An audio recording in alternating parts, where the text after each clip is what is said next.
Let's go to our A's and our F's, and Sarah, we'll begin with your F. Okay, so my F this week goes to the Trump administration's announcement that it would repeal dozens of regulations that keep our air and water clean. The nation's clean air laws are an American success story. The annual benefits are up to 32 times greater than their costs. And by 2030, these programs will have benefits of $2.5 to $5 trillion per year. They save lives, importantly. But it seems like the Trump administration, under the Trump administration, every policy that actually works and delivers benefits to the American people is on the chopping block. Chad. So near the top of my concerns about the Trump administration is the deterioration of international relations. And to that point, 70 countries now endorse China's sovereignty over Taiwan and China's entitlement to pursue all efforts to achieve unification, including non-peaceful ones.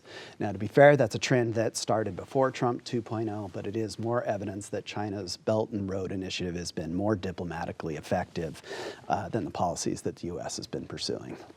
And Anirban. Well, my F goes to Jeff Bezos' recent censorship against Washington Post editorial independence, where he will decide what kind of pieces about free markets, or so-called free markets, will be published, thus proving academics and media critics true that when billionaires buy print media, what they're actually buying are technologies of self-serving propaganda.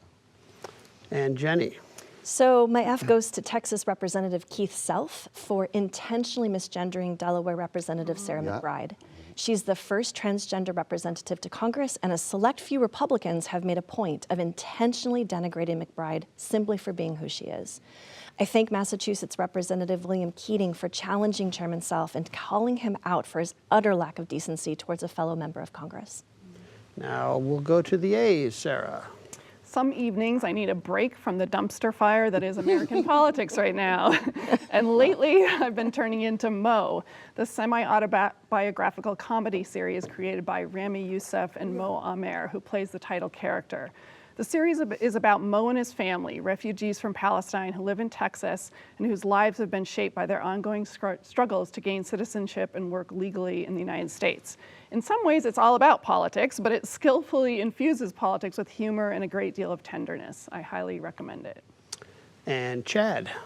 My A goes to New York Attorney General Letitia James, who won her case against Intermountain Management when a judge ruled that the ski resort illegally stifled competition and created a monopoly in Syracuse after it purchased and shut down Toggenburg Mountain, causing skiers to suffer higher prices and more crowded slopes.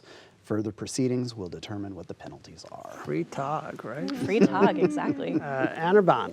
My A goes to the recent win by DoorDash delivery drivers for against tip theft.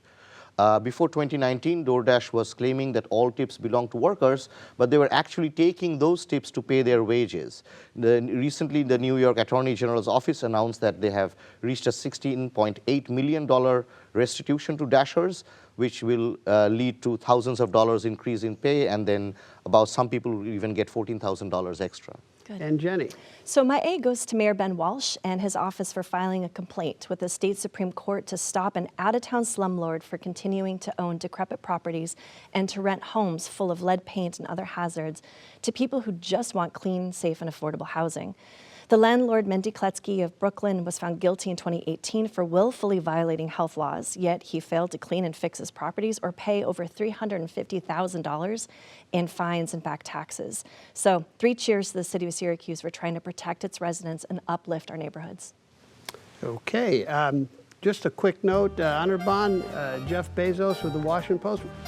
He bought that, and even Marty Barron said he didn't interfere at all until he did.